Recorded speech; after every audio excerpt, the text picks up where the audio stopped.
दर्शितस्वात्मसुखावबोधे जनस्य ये जाङ्गलिकायमाने संसारहालाहरमोहशान्तये पुण्डरीकवरदे आदित्य श्री ज्ञानदेव तुकाराम श्री ज्ञानेश्वर महाराज की जय। परमहंस सद्गुरु स्वामी स्वरूपानंद महाराज की जय। परमहंस सद्गुरु स्वामी माधवनाथ महाराज की जय।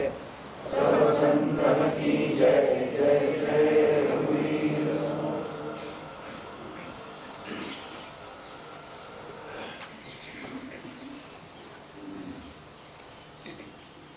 सगुण चरित्रे परम पवित्रे सादर वर्णावी सज्जन वृंदे मनोभावे आधी वंदावी संत संगे अंतरंगे नाम बोलावे कीर्तन रंगी देवा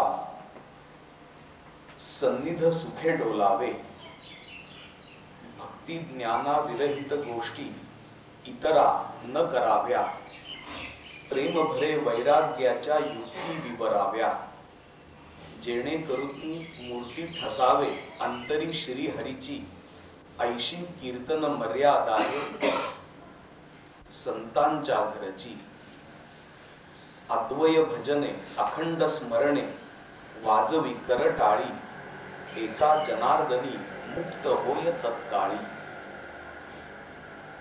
आपण सध्या कीर्तन भक्ती पाहतो आहोत आणि मुख्यतः आपण ज्ञानेश्वरी मध्ये येऊन गेलेली कीर्तन भक्ती अशी पाहिली।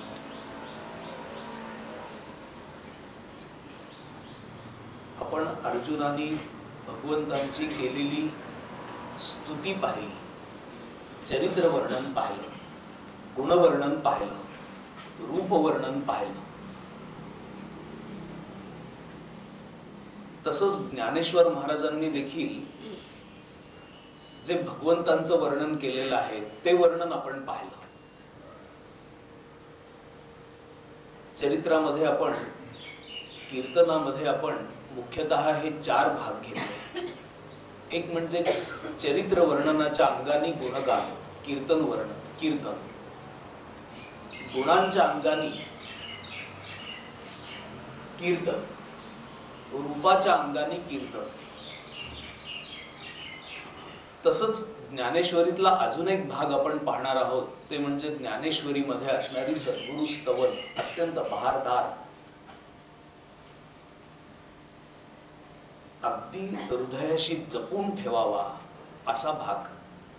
पण त्याच्या आधी आपण संतांनी भगवंतांचं रूपवर्णन, गुणवर्णन, चरित्र वर्णन ज्याच्यामध्ये केलेलं आहे असे अभंग पाहतो आहोत। त्याच्यामध्ये ज्ञानेश्वर महाराजांनी रचलेले जे अभंग आहेत ते अभंग आपण पाहिले।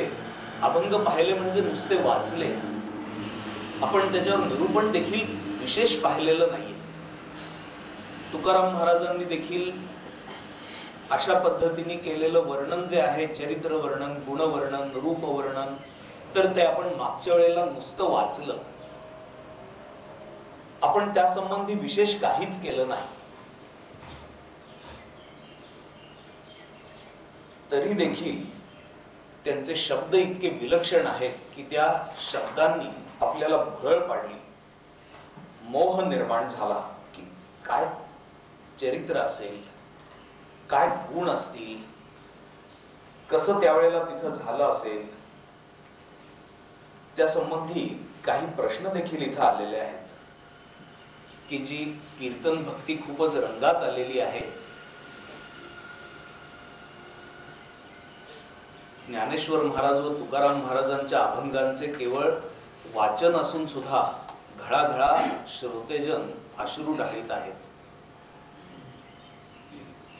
यापूर्वी अर्जुनाने केलेली भगवान कृष्णांची स्तुती अतिशय उत्कृष्ट पद्धतीने सादर केली तेव्हा हृदय अगदी उचंबळून गेले होते।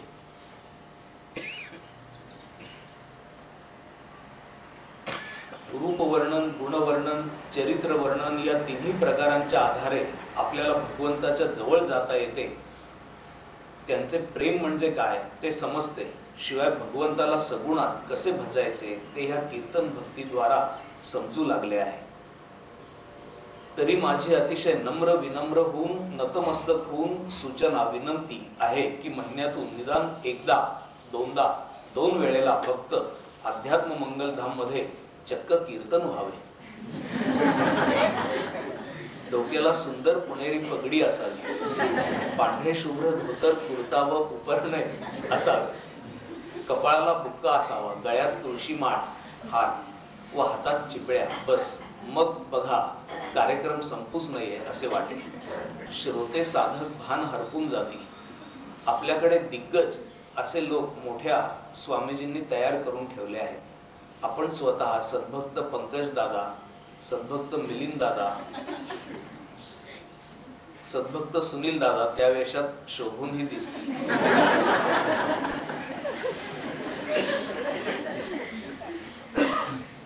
फार चांगली सूचना आहे. पहिलं कीर्तन पुढच्या रविवारी संध्याकाळी मी करेन. त्या दिवशी केंद्राला सुट्टी आहे.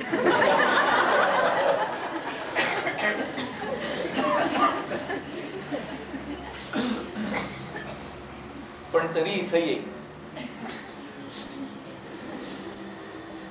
आपण लक्षात घ्या की दुसऱ्यांनी कीर्तन करायचं आणि तुम्ही येऊन पाहायचं याच्याकरता आपण हे सर्व चालवत नाहीये. आपण काय करतोय हे तुम्ही नीट लक्षात घ्या. कोणीतरी कीर्तन करावं, तुमच्याच अंतःकरणामध्ये भावनेचा ओलावा निर्माण व्हावा म्हणून आपण इथं काही आणि संतांनी काय सांगितलेलं आहे ते लक्षात घेऊन आपल्या अंतःकरणात भावना, भक्ती, प्रेम खूप निर्माण व्हावी हा इथं हेतू आहे. आणि तो कोणत्याही कृत्रिम पद्धतीने आपल्याला करायचा नाही. हेच अभंग मी मुद्दाम होऊन जर वाचायला आलो असतो तर तुमचं अंतःकरण उचंबळलीच नसती. हे सहज झालं. जेव्हा मी पगडी घालून येईन तेव्हा माझ्याही मनावर, म्हणजे जसा डोक्यावर पगडीचा भार असेल तसा मनावर पगडीचा भार असेल, तेव्हा अभंगाचा शब्द वाचताना माझ्या डोळ्यात पाणी देखील येणार नाही. तुमचंही अंतःकरण उचंबळणार नाही. आपल्याला बाह्य उपचार नको आहेत. आणि दुसरं म्हणजे या कीर्तन भक्तीच्या संदर्भामध्ये निरूपण करत असताना मी असं सांगितलेलं होतं की श्रवण जितकं खोल मुळत राहील तितकं कीर्तन हे सहज होईल. तुमचं मनोरंजन करण्यासाठी आम्ही इथं बसत नाहीये की कसं काय कीर्तन व्हावं आणि तुम्हाला किती बरं वाटावं. त्याच्याऐवजी तुमच्या ठिकाणी श्रवण इतकं भरपूर होऊन देत की कीर्तन हे तुम्हाला स्वाभाविक असेल. असं मी तुम्हाला आधी सांगितलं. कीर्तन ही प्रक्रिया आहे. कीर्तन ही स्वाभाविक परिणिती आहे. आणि कशाची परिणिती आहे?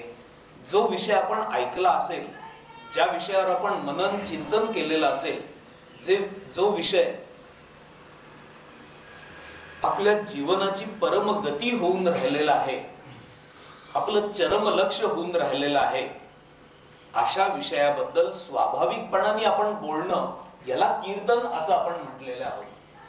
कीर्तनाच्या शाळा उघडणं, कीर्तन महाविद्यालय किंवा कोणाचं व्यक्तिमत्व काही आहे म्हणून इथं उत्तम कीर्तन होईल असा विषय चाललेला नाहीये.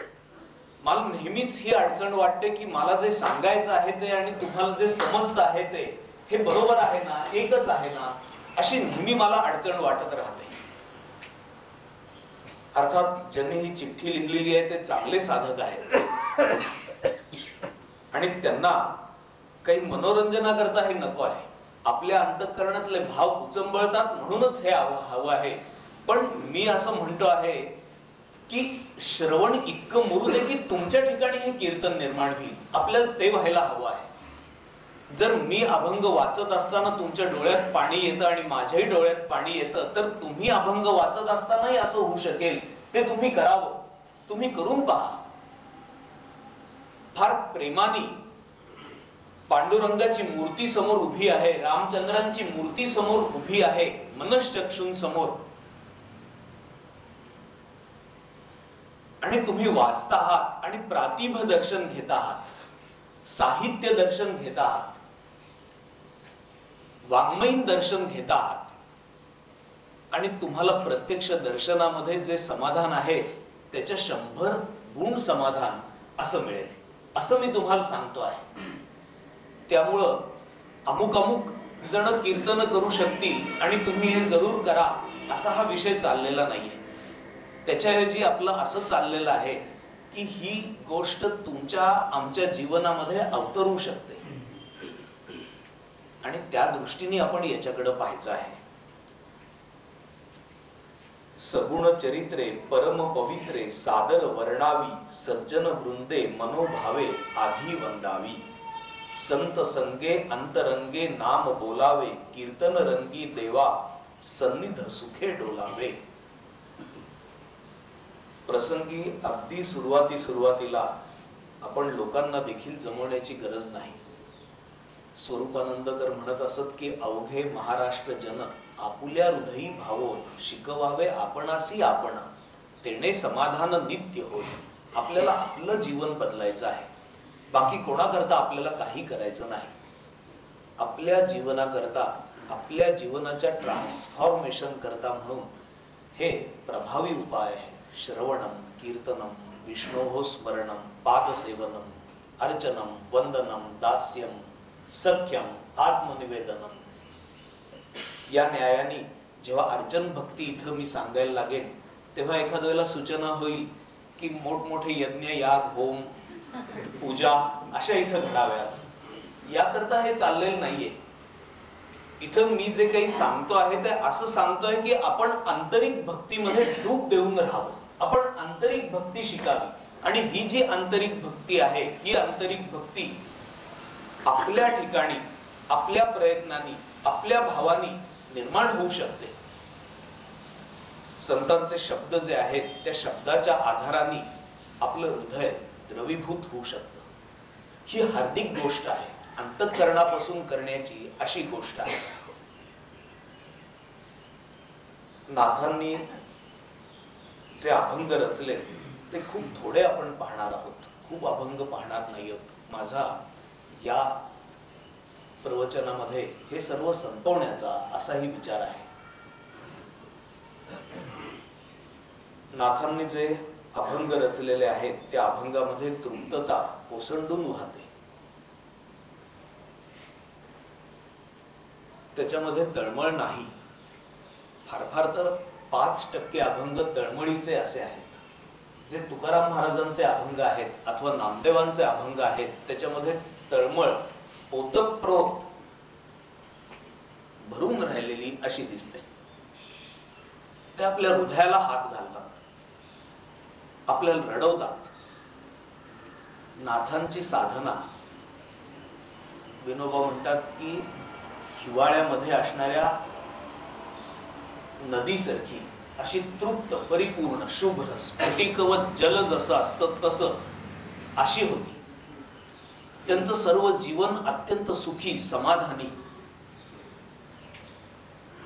ऐहिक जीवन देखील भरभराटीचं, उत्तम असं होतं. आणि त्यांचं जे पारमार्थिक जीवन होतं ते पारमार्थिक जीवन देखील अत्यंत संपन्न असं गेलं. त्यांना तळमळ निर्माण झाली आणि लगेच बुझावली असं त्यांच्या बाबतीत घडलं. त्यांना सद्गुरूंचा अतिशय निकट असा सहवास मिळाला. त्यामुळे तळमळीला, अति तळमळीला, कासाविशीला जागाच नाथांच्या जीवनामध्ये, त्यांच्या चरित्रामध्ये नव्हती. त्यांच्या अभंगामध्ये देखील त्याचं प्रतिबिंब उमटलेलं दिसतं.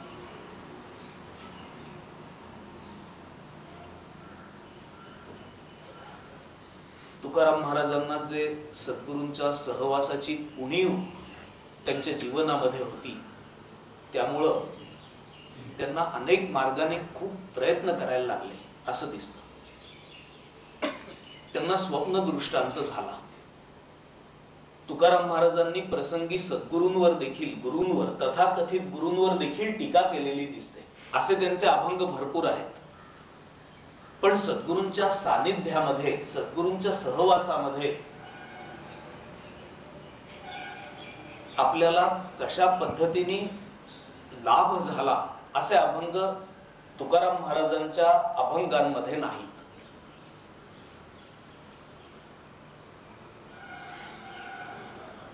नाथांच्या जीवनामध्ये ही गोष्ट अत्यंत संपन्नतेने अशी त्यांना प्राप्त झालेली दिसते. ते सद्गुरूंच्या घरीच राहायला गेले. वय अत्यंत लहान होतं. असं असल्यामुळं नाथांचे जे अभंग आहेत ते अभंग खूप विशिष्ट तऱ्हेने असे आहेत. तुकाराम महाराजांच्या आणि नाथांच्या जीवनामध्ये अजून एक फरक असा आहे की नाथांनी प्रपंच करून परमार्थ केला आणि दोन्ही गोष्टी अतिशय उत्तम रीतीने अशा साधून दाखवल्या. तुकाराम महाराजांना जरी हे तत्वतः मान्य होतं की प्रपंच करून परमार्थ करायचा आहे, तत्वतः मान्य होतं, तरी त्यांचा स्वतःचा प्रपंच त्या तऱ्हेने झालेला दिसत नाही.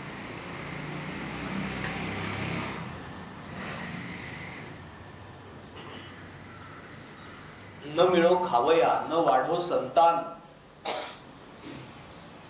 परी हा नारायण कृपा करो.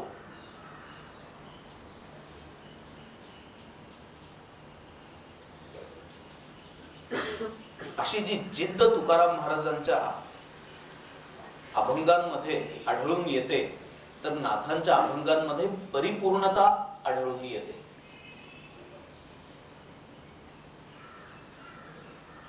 तुकाराम महाराजांची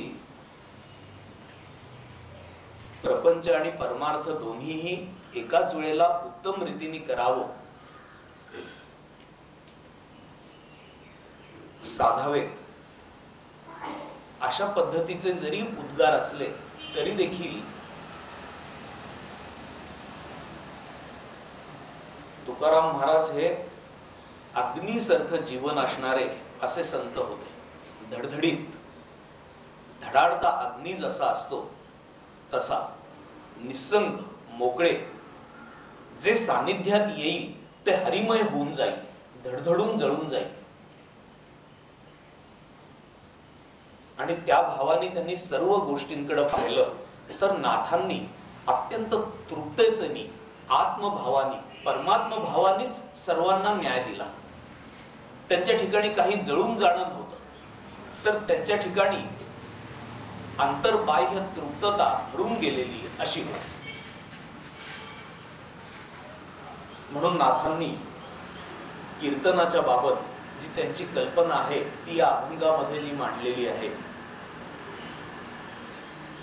सगुण जी चरित्र आहेत ती चरित्र अत्यंत पावन आहेत आणि ते आदरपूर्वक वर्णन करावी असं नाथ म्हणतात.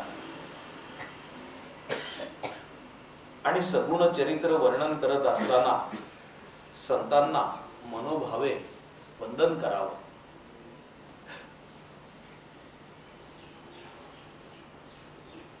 सगुण चरित्र गात असताना संतांच्या संगतीने त्यांचं अंतरंग समजून घ्यावं आणि त्यांच्या अंतरंगामध्ये जे नाम भरून राहिलेलं आहे त्या तऱ्हेचं नाम आपणही बोलावं असं नाथ म्हणतात. राम नाम सब कुछ कहे ठग ठाकुर और चोर, जिस नाम से ध्रुव प्रल्हाद तरे वह नाम कुछ और. हे जे वेगळं नाम आहे, जे संतांना माहित असतं, जे संतांच्या सानिध्यामध्ये आपल्या लक्षात येतं, ते नाम संतांकडून समजून घ्यावं. त्यांच्या अनुभवातून आपण देखील अनुभव चोरावा, घ्यावा आणि अत्यंत अंतरंग अशा पद्धतीने नाम घ्यावं. गुणवर्णन, चरित्र वर्णन करत असताना देखील संतांच्या बरोबरीने, संतांच्या सानिध्यात आणि अशा प्रकारचं कीर्तन करत असताना आपण अत्यंत प्रेमभराने देवास सन्निध आहोत असा अनुभव घ्यावा आणि मोठ्या सुखाने असावं, जणू आपलं जीवन डोलणार असं असावं. भक्ती ज्ञाना विरहित गोष्टी इतरा न कराव्या, प्रेम भरे वैराग्याच्या युक्ती विवराव्या. या कीर्तनामध्ये अत्यंत प्रेमाने वैराग्याच्या युक्ती आहेत त्या युक्ती सांगत राहाव्या. प्रेमाने विषयांबद्दल बोललं जातं, तर नाथ म्हणतात की प्रेमाने वैराग्याबद्दल बोलावं.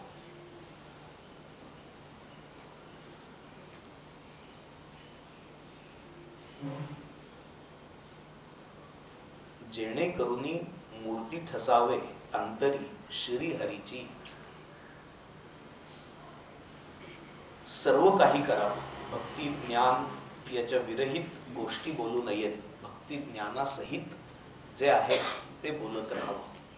प्रेमभराने वैराग्याच्या युक्ती सांगाव्या, संतांकडून नाम समजून घ्यावं आणि संतांबरोबर नाम घ्यावं, त्यांच्या अनुभवातच आपलाही अनुभव मिसळून तशाच प्रकारे नाम घ्यावं. सज्जन वृद्धांना नमस्कार करावा आणि मोठ्या प्रेमभराने सगुण चरित्र वर्णन करत राहावे. हे सर्व आशा करता करावं की जेणेकरून आपल्या अंतर्यामी श्रीहरीची मूर्ती ठसावी. जेणेकरून मूर्ती ठसावे अंतरी श्रीहरीची, ऐशी कीर्तन मर्यादा आहे संतांच्या घरची. संतांच्या घरची ही अशी कीर्तन मर्यादा आहे असं नाथ सांगतात. अद्वय भजने अखंड स्मरणे वाजवी करटाळी, एका जनार्दनी मुक्त होय तत्काळी. नाथांच्या अभंगांमध्ये मुक्ततेचे धन्यतेचे असेच उद्गार जागोजागी आढळतील. आपण नाथांचे अभंग तर खूप आहेत, पण आपण थोडे अभंग पाहणार आहोत.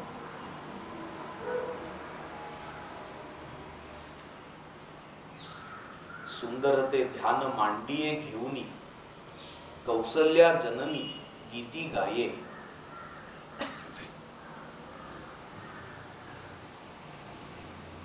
सुंदर ते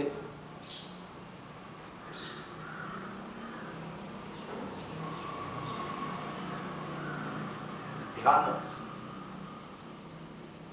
नंदाचे अंगणी, गोपाळ गवळणी खेळताती. सुंदर ते ध्यान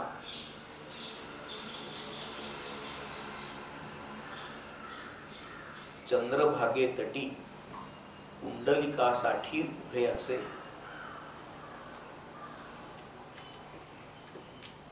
सुंदर ते ध्यान एका जनार्दनी जनी वनी मनी भरलासे. सगळीकडे तृप्ततेचे उद्गार आहेत.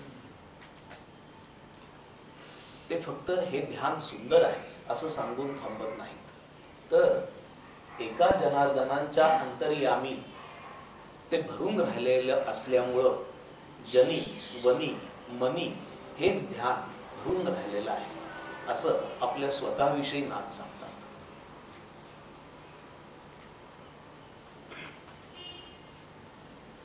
वेद जया लागी नित्य वाखाणिती, तो हा वेद मूर्ती पांडुरंग. रवी शशी दीप्ती जेणे प्रकाशती, तो हा तेजो मूर्ती पांडुरंग.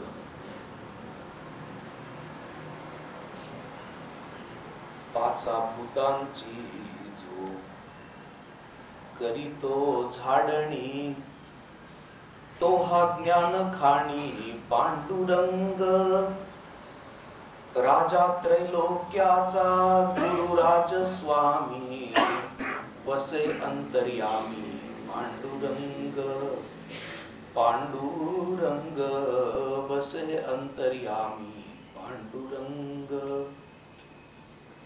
प्रभा हे जयाची पसरली जनी, चिद्रूपाची खाणी पांडुरंग,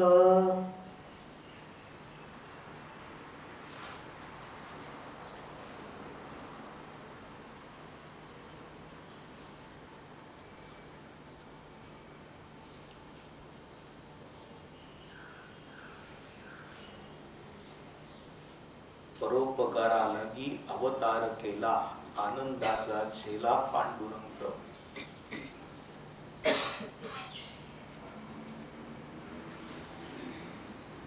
नेई भक्तांसी जो आपुल्या समीप, तो हा माय बाप पांडुरंग. इति कर्तव्यता हेची दास लागी, सेवावा हा जग पांडुरंग. एका जनार्दनी देह हरपला, होऊनी राहिला पांडुरंग. स्वतःचा बोध मात्र नाथ सांगितल्याखेरीज राहत नाहीत. माझा देह हरपून गेला, देहभाव हरपून गेला आणि आता पांडुरंग स्वरूप होऊन मी राहील.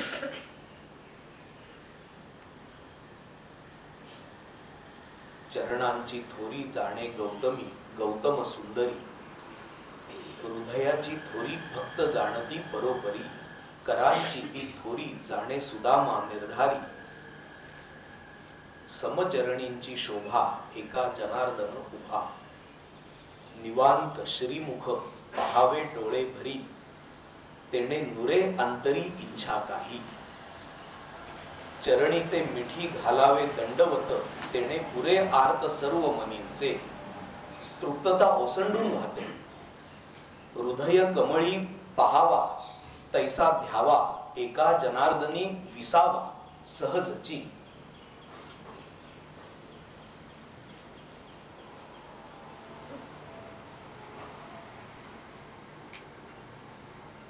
ते मन निष्ठुर का केले, जे पूर्ण दयेने भरले. गजेंद्राचे हाके सरीसे धावून या आले, प्रल्हादाच्या भावार्थासी स्तंभी गुरगुरले. पांचाळीच्या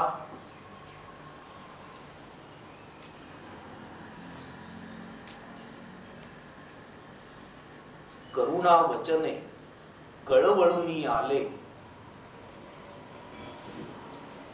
एका जनार्दनी पूर्ण कृपेने निशिदिनी पदी रमले. जे पूर्ण दयेनी भरलेलं असं मन तुमचं सर्वत्र भरून दिसतं. भक्तांच्या चरित्रामध्ये देखील पूर्ण दयेनी भरलेलं असं आपलं चरित्र दिसतं. पण माझ्या बाबतीत ते निष्ठुर का केलं? गजेंद्राचे हाके सरसी धावून या आले. गजेंद्र मोक्षाचं उदाहरण नाथांनी दिलेलं आहे.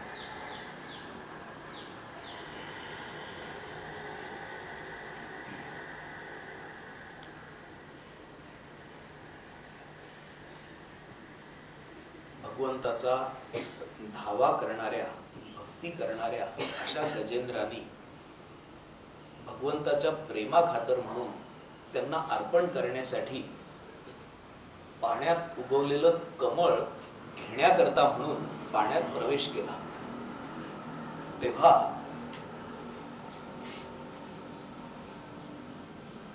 पाण्यामध्ये असणाऱ्या मगरीने गजेंद्रांचा पाय धरला. असं म्हणतात की गजेंद्रांनी श्रीहरीचा धावा केल्यानंतर श्रीहरी धावून आले आणि गजेंद्राची मगरीच्या तोंडातून मुक्तता केली.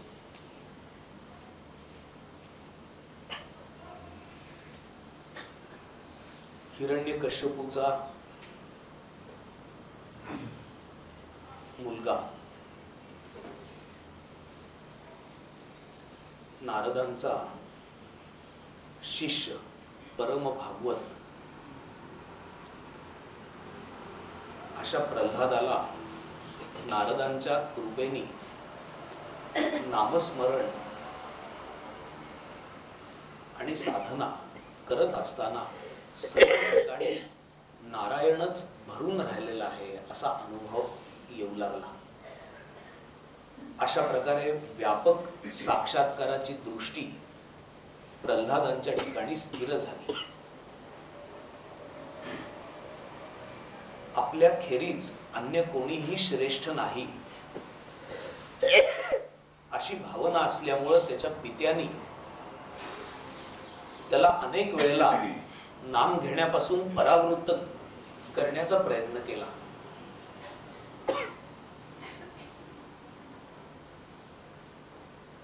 शेवटी तुझा तो नारायण आहे कुठं असा प्रश्न विचारल्यावर प्रल्हादानी आपल्याला झालेल्या बोधाला अनुसरून सर्व ठिकाणी आहे असं उत्तर दिलं.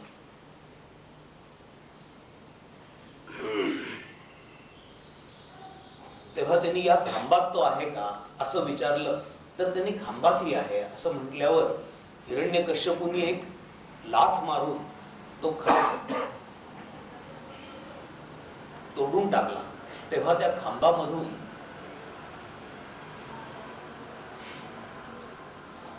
नृसिंह अवतार भक्ताच्या रक्षणासाठी म्हणून खांबामधून बाहेर पडला. तर भगवंतांचे जे निस्सीम भक्त होते ते म्हणजे पांडव आणि त्यांची पत्नी पांचाली ही भगवंतांना बंधू मानत असे. जेव्हा द्यूतामध्ये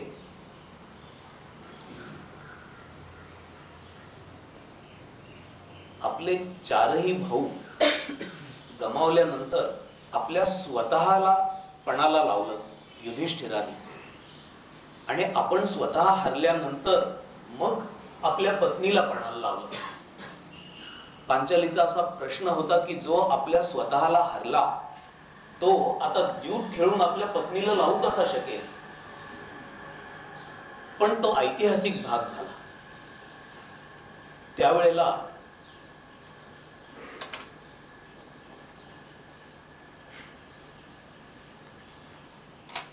खरं म्हणजे त्रिभुवनामध्ये या 5 योद्ध्यांसारखे योद्धे मिळणं कठीण असताना देखील ते 5ही पती मानाखाली घालून बसले होते. तेव्हा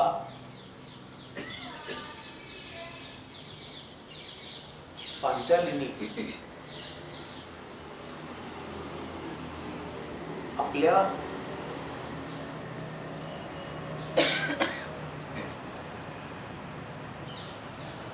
भावाचा धावा केला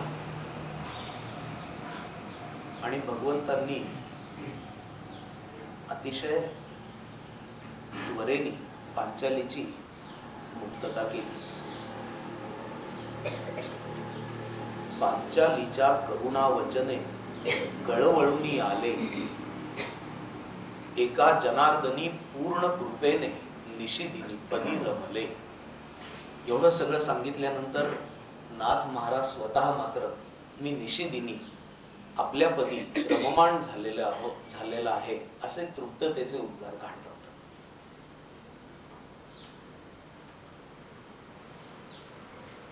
काया ही पंढरी आत्मा हा विठ्ठल नांदतो केवळ पांडुरंग. आपल्या स्वतःच्या ठिकाणी अंतर्यामी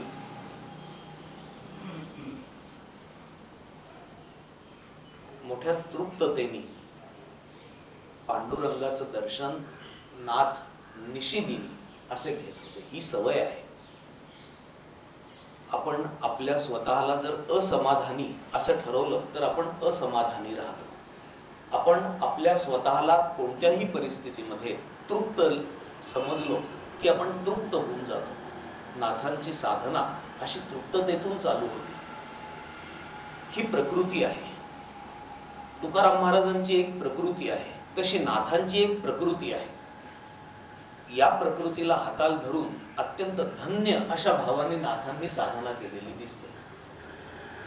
नाथ असं म्हणतात की ही काया हीच पंढरी आहे आणि त्याच्यामध्ये आत असणारा आत्मा हा विठ्ठल आहे, जीवात्मा हा विठ्ठल आहे, प्रभू आहे. नांदतो केवळ पांडुरंग, भाव भक्ती भीमा उदकते वाहे. बरवा शोभत आहे पांडुरंग. आणि भाव आणि भक्ती जी संपन्नता आहे अंतर्यामी असणारी, तेच कोणी भीमेचं उदक आहे. क्षमा, दया, क्षमा, शांती हे जी वाळूवंट, मिळाला असे थाट वैष्णवांचा. पंढरपुरामध्ये असणारं जे वाळवंट आहे ते वाळवंट देखील इतर वाळवंटांसारखं नाही. त्या ठिकाणी वैष्णव नाच करतात, नृत्य करतात, कीर्तन करतात, असं वाळवंट. अंतर्यामी असणारी दया, क्षमा, शांती हेच कोणी वाळवंट आहे. आणि तिथं वैष्णवांचा थाट झालेला आहे. देखिली पंढरी देही वनी, देही जनी वनी. आधी देहाच्या ठिकाणी ती अनुभवली, मग जनाच्या ठिकाणी अनुभवली, आणि मग वनाच्या ठिकाणी, निर्जन अशा ठिकाणी देखील पंढरी अनुभवली, पाहिली. देखिली पंढरी देही जनी वनी, एका जनार्दनी वारी करी. आणि अशी वारी पंढरीची माझी सतत चालू असते, असं नाथ म्हणतात.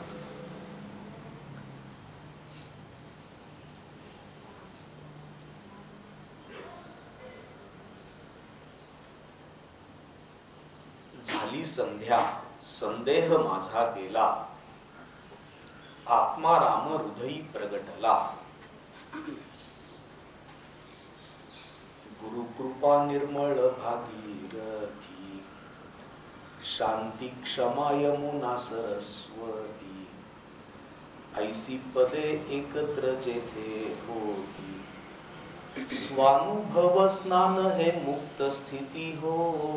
झाली संध्या संदेह माझा गेला, आत्मा राम हृदयी प्रगटला.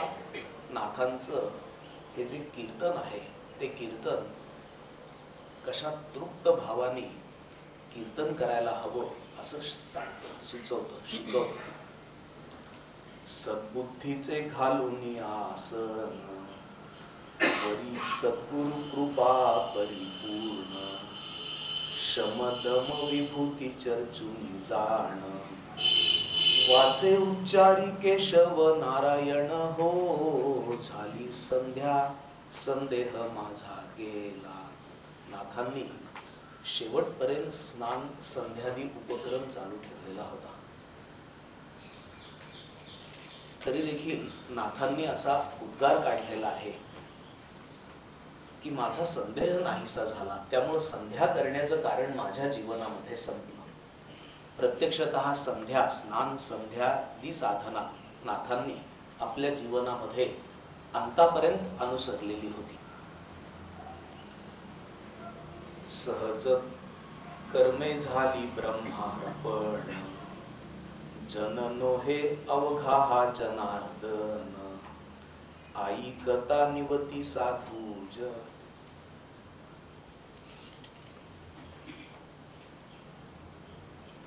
एवढं ज्याच्या जीवनामध्ये झालेलं आहे आणि जो तृप्त होऊन सांगतो आहे, त्याचं हे कथन ऐकत असताना साधूजनांना आनंद होणारच. ऐकता निवती साधूजन, एका जनार्दनी बाणली निज खुन हो. झाली संध्या संदेह माझा गेला. असे हे एकनाथ महाराजांचे अभंग आहेत. ही वेळ संपली.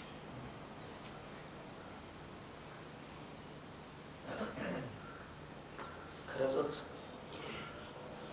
या अभंगांपासून आपल्याला खूप काही शिकता येण्यासारखं आहे. सर्व प्रकारच्या भावांची मानवी जीवनाला अत्यंतिक गरज असते. जशी तळमळीची गरज आहे, तशी प्रेमाची गरज आहे, तशी तृप्त भावनेची देखील गरज आहे. महाराष्ट्रात होऊन गेलेले हे जे संत आहेत, संतांची पंचकडी असं आपण म्हणू शकू. ज्ञानेश्वर महाराज, तुकाराम महाराज, एकनाथ महाराज, नामदेव महाराज आणि समर्थ यांच्या जीवनामध्ये उतरलेला अनुभव, त्यांनी केलेली साधना, त्यांनी काढलेल्या उद्गारांवरून त्यांची स्थिती याचा आपल्याला अंदाज येतो, बोध होतो.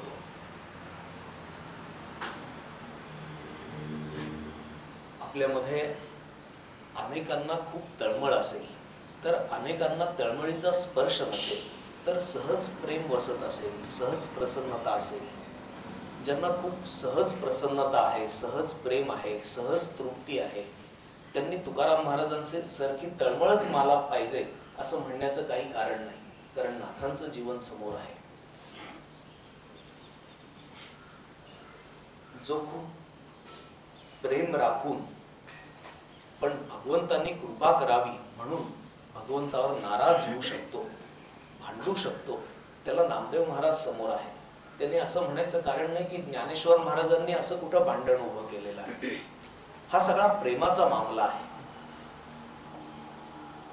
त्यामुळं या संतांच्या अभंगांमधून आपल्याला वेगळे वेगळे दृष्टिकोन तरी देखील असणारी धन्यता सहज समजून येते.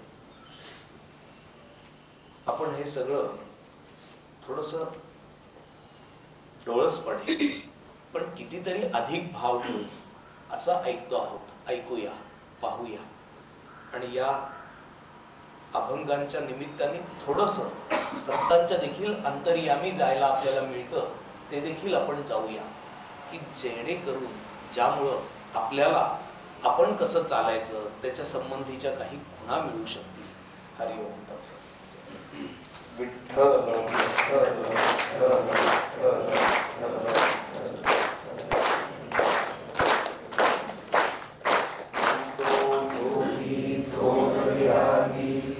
तत्वज्ञानी संत तो सत्कविवर परापरगुरु ज्ञानदेव भगवंत.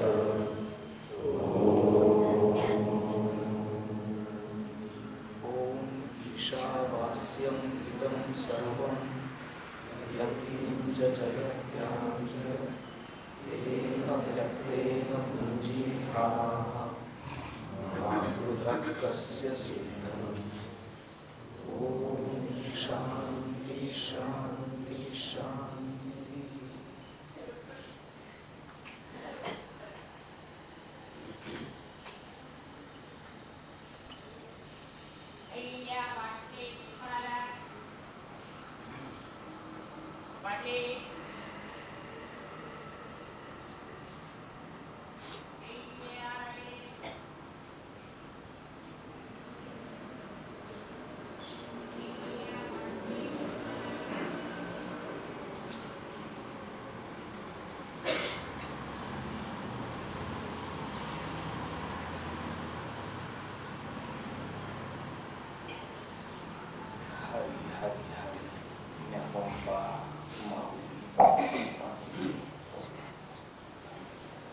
बोला जगद्गुरु श्री ज्ञानेश्वर महाराज की जय. परमहंस सद्गुरु स्वामी स्वरूपा